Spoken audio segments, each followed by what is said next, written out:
अ, भारत के वजीर आजम नरेंद्र मोदी 25 और 26 फरवरी को इसराइल जा रहे हैं। और जारी बात है, जो इम्पोर्टेंट चीज़ है, नेतन्याहू से तो मुलाकात करेंगे। Israel and India both together, they do not believe that a nuclear Pakistan is in their interest. इस चीज़ को जहन में रखना, this is a central question. Israel के साथ हमारे रिलेशन अच्छे हैं, स्ट्रॉन्ग हैं, बहुत अच्छे हैं और कुछ ज्यादा ही अच्छे हैं, मैं ये भी कह सकता हूं। क्योंकि नेतन्याहू का जो आउटलुक है इंडिया के लिए और इंडिया का आउटलुक नेतन्याहू के लिए है और इसराइल के लिए है, एक बहुत बड़ी हमारे बीच में म्यूचुअल रिस्पेक्ट है। उनका ये दौरा होगा बहुत अहम है। अहम तो वैसे भी अगर कभी भी हेड ऑफ द स्टेट यानी इतनी बड़ी कंट्री जो दुनिया की सबसे बड़ी पॉपुलेशन रखता है, उसका प्राइम मिनिस्टर किसी कंट्री का विजिट करता है तो वो तो इम्पोर्टेंट होता है। पहली प्राइम मिनिस्टर नेतन्याहू हैं, वो कहते हैं कि जी प्रोटोकॉल तोड़ेंगे और नरेंद्र मोदी को एयरपोर्ट लेने जाएंगे। देखें, अल्लाह के हुक्म से इसराइल तो जाती कोई नहीं है स्वाय अमेरिकन के, और सीधी सी बात है कि उनको चाहिए भी सिर्फ अमेरिकन ही हैं, उनको कोई और चाहिए भी नहीं है। एक म्यूचुअल सफरिंग भी है जिसमें हम आपस में बॉन्ड करते हैं और वो है टेररिज्म, कि इसराइल समझता है कि टेररिज्म क्या है, हम सह रहे हैं टेररिज्म क्या है। और जब दो कंट्रीज एक जैसी दुश्मन दैट इज टेररिज्म को फेस करते हैं तो वो एक तरह से नेचुरल एलाई बन जाते हैं, क्योंकि एक दूसरे की तकलीफ उन्हें समझ आती है। इस वक्त जो मिडिल ईस्ट के अंदर सिचुएशन है वो बहुत अहम है। ईरान का तकरीबन घेराव हो चुका है यूएस की तरफ से। प्रेसिडेंट ट्रंप जो है वो रोज धमकी देते हैं। दोस्तों, आज हम बात करेंगे एक ऐसे जियोपॉलिटिकल मूव की जिसने पूरे साउथ एशिया और मिडिल ईस्ट में हलचल मचा दिया। भारत के प्राइम मिनिस्टर नरेंद्र मोदी 25 और 26 फरवरी को इसराइल जा रहे हैं। ये कोई आम विजिट नहीं है, क्योंकि इसराइल के पीएम बेंजामिन नेतन्याहू ने कहा है कि वो अपने दोस्त नरेंद्र के लिए सारे प्रोटोकॉल छोड़कर उन्हें एयरपोर्ट पर रिसीव करने जाएंगे। इस विजिट का सबसे बड़ा हाईलाइट है हेक्सागन ऑफ अलायंसेस। नेतन्याहू एक नए प्लान अनवील करने वाले हैं जो इंडिया, इजराइल, अरब नेशंस, अफ्रीकन पार्टनर्स, ग्रीस और सिप्रस को एक साथ जोड़ेगा। ये एक ऐसा स्ट्रेटेजिक सिस्टम बनाया जा रहा है जो पूरा मेडिटेरियन और मिडल ईस्ट का नक्शा बदल सकता है। लेकिन इस दोस्ती से सबसे ज्यादा परेशानी पाकिस्तान को हो रही है। इसराइल और इंडिया दोनों ही ये मानते हैं कि एक न्यूक्लियर पाकिस्तान उनके इंटरेस्ट में नहीं है। उनका कहना है कि ये दोनों मुल्क मिलकर पाकिस्तान को कॉर्नर करने की स्ट्रेटेजी बना रहे हैं। इंडिया और इसराइल की ये पार्टनरशिप डिफेंस और सिक्योरिटी टेक्नोलॉजी पर टिकी है, जो पाकिस्तान के लिए एक बड़ा खतरा साबित हो सकती है। इसीलिए दोस्तों, ये जो इसराइल का विजिट है पीएम नरेंद्र मोदी का, ये काफी ज्यादा अहम बता रहे हैं, क्योंकि ये एक सिग्नलिंग है पूरे वर्ल्ड के लिए।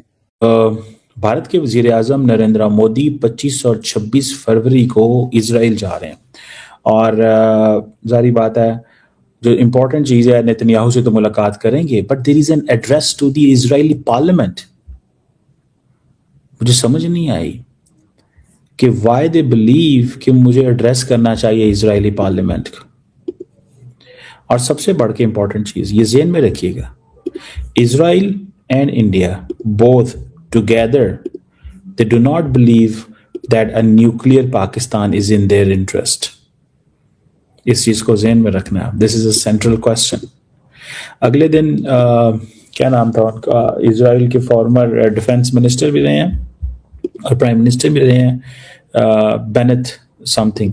उन्होंने कहा जी कि पाकिस्तान, उन्होंने कहा जी बेसिकली इराक, उन्होंने कहा जी कतर और इजराइल जो है, कतर और Turkey, they are working to undermine Israel. उन्होंने कहा जी कि तुर्की जो है that is the new Iran, Iran को हमने खत्म कर दिया है, न्यू ईरान है, इसको समझें आप। एंड देन उन्होंने कहा कि ये तुर्की, कतर को चलो बीच में ठीक है, और लेकिन सऊदी अरेबिया, और साथ में उन्होंने कहा कि there a problem for us along with the nuclear Pakistan. ठीक हो गया। तो इस चीज़ को जहन में रखने की हमें ज़रूरत है। और एक तो ये चीज़ हो गई। दूसरा कि जो इजरायली प्राइम मिनिस्टर नेतन्याहू हैं, वो कहते हैं कि जी प्रोटोकॉल तोड़ेंगे और नरेंद्र मोदी को एयरपोर्ट लेने जाएंगे। देखें, अल्लाह के हुक्म से इसराइल तो जाती कोई नहीं है स्वाय अमेरिकन के, और सीधी सी बात है कि उनको चाहिए भी सिर्फ अमेरिकन ही हैं, उनको कोई और चाहिए भी नहीं है, उनको कोई और चाहिए भी नहीं है, उनको चाहिए ही सिर्फ अमेरिकन। और वो अपने हिसाब से ठीक है कि मतलब ठीक है, चल रहा है कि जो आ रहा है जा रहा है या जिस तरह भी हो रहा है। तो मैं ये चीज़ समझता हूँ कि ये जो इनका पॉइंट ऑफ व्यू है या ये जो इनका फैक्टर है, ये हमारे सामने है कि वो जा रहे हैं एयरपोर्ट पे उनको रिसीव करने, ठीक है, फाइन एनफ। दूसरी तरफ अगर आप देखें कि मोदी साहब जो हैं वो एक जगह है उसे कहते हैं यद वशम, ये वो बेसिकली जहाँ थी हॉलोकॉस्ट मेमोरियल है वहाँ पे जाएंगे। और दूसरी ये है कि वो कहते हैं जी कि नरेंद्र मोदी जो मेरा पर्सनल फ्रेंड है और हम कई दफ़ा आए गए हैं। और नेतन्याहू कह रहा है माय फ्रेंड नरेंद्र मोदी। दुनिया में मैं आपको बता रहा हूँ there is no country, there is no leader, बड़ा भी करीब क्यों ना हो इसराइल के, वहाँ कोई नहीं जा रहा। और उन्होंने ये बात की कि विल राइट, और उन्होंने कहा कि in the vision I see before my eyes कि हम एक complete system of alliances around और within Middle East create करने जा रहे हैं। इसराइल के साथ हमारे रिलेशन अच्छे हैं, स्ट्रॉन्ग हैं, बहुत अच्छे हैं और कुछ ज्यादा ही अच्छे हैं, मैं ये भी कह सकता हूं, क्योंकि नेतन्याहू का जो आउटलुक है इंडिया के लिए और इंडिया का आउटलुक नेतन्याहू के लिए है और इसराइल के लिए है, एक बहुत बड़ी हमारे बीच में म्यूचुअल रिस्पेक्ट है, एक म्यूचुअल सफरिंग भी है जिसमें हम आपस में बॉन्ड करते हैं, और वो है टेररिज्म।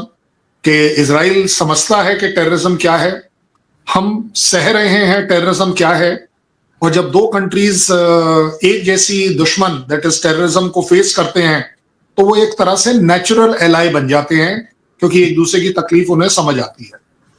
अब आगे बात के इंपॉर्टेंस ऑफ द विजिट, इससे बड़ी इंपॉर्टेंस क्या हो सकती है कि पाकिस्तान की आरजू काजमी पूछ रही है कि ये विजिट का क्या होगा। भाई देखिए, पाकिस्तान का कोई भी बाशिंदा अगर इस तरह की बात पूछ रहा है दैट मीन्स इंपॉर्टेंस तो है, और कुछ ज्यादा ही इंपॉर्टेंस है, मैं ये मान लूंगा इसकी बात।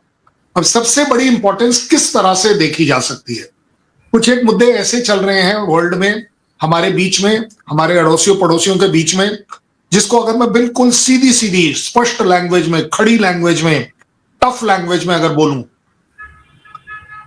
काउंटर टेररिज्म हमारे बीच में कॉमन एजेंडा है जिसके ऊपर हम एग्री करते हैं कि नहीं होना चाहिए, और जहां पर भी है वो टेररिज्म, जहां से वो एमिनेट हो रहा है, उसके खिलाफ हमें एक्शन लेना चाहिए। एक गलत एग्जांपल दूंगा सो दैट जल्दी समझ आए। उन्हें लगता है ईरान, उन्होंने ईरान के ऊपर अटैक किया था, हमें लगता है पाकिस्तान, हमने पाकिस्तान के उस टेररिस्ट कैंप के ऊपर अटैक किया था। तो एक ये कॉमनैलिटी हमारे बीच में जरूर है कि यस, टेररिज्म से रिलेटेड। उससे बड़ी एक और चीज है that is called as United States of America. Israel USA का बहुत तगड़ा एलाई है, एकदम से क्लोज है हमारे साथ। यूएसए की काफी टफ सिचुएशंस हैं in spite of strategically close with US, क्योंकि स्ट्रैटेजिक रिलेशन या स्ट्रैटेजिक कॉपरेशन के एग्रीमेंट, स्क्वाड जैसे एग्रीमेंट्स होने के बावजूद हमारे और उनके बीच में एक बड़ी टफ सी सिचुएशन है रिलेटेड टू ट्रेड और maybe dollar oblique rupees. So हमने ये एक्सपीरियंस किया है कि अगर हमें यूएस के टैरिफ से बचना है, या अगर बड़ी लैंग्वेज में बोलूं जीतना है, कि हम टैरिफ से जीत पाए, तो हमें फ्री ट्रेड एग्रीमेंट ज्यादा से ज्यादा लोगों के साथ करना पड़े, और उसमें इजराइल भी एक बड़ा अच्छा प्रोस्पेक्टिव है। दोस्तों, एक और इंटरेस्टिंग पॉइंट जो यहाँ डिस्कस हुआ है वो ये है कि इंडिया का अरब मुल्कों के साथ बढ़ता रिश्ता। पाकिस्तान ने हमेशा कोशिश की है कि अरब कंट्रीज को इंडिया से दूर रखा जाए, लेकिन यूएई और सऊदी अरेबिया जैसे मुल्क अब इंडिया की बड़ी मार्केट और इकोनॉमिक पावर को इग्नोर नहीं कर सकते। एक्सपर्ट्स कहते हैं कि यूएई अब इंडिया और इजराइल के साथ ज्यादा कंफर्टेबल फील करता है, जो पाकिस्तान के लिए एक डिप्लोमेटिक सेटबैक है। वहीं दूसरी तरफ आईमैक यानी India middle east European corridor की बातें भी हो रही है।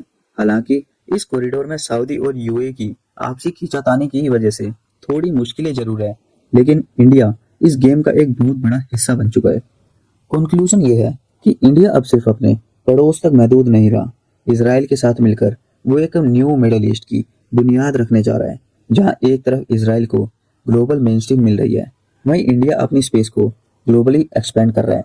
पाकिस्तान के लिए ये वक्त बहुत क्रिटिकल है, क्योंकि ये हेक्सागन ऑफ अलायंसेस उसकी रीजनल डिप्लोमेसी को पूरी तरह बदल कर रख सकते हैं। दोस्तों, आपको वीडियो कैसी लगी? अगर वीडियो अच्छी लगी तो चैनल को जरूर सब्सक्राइब करें। कमेंट में जय हिंद लिखना ना भूलें।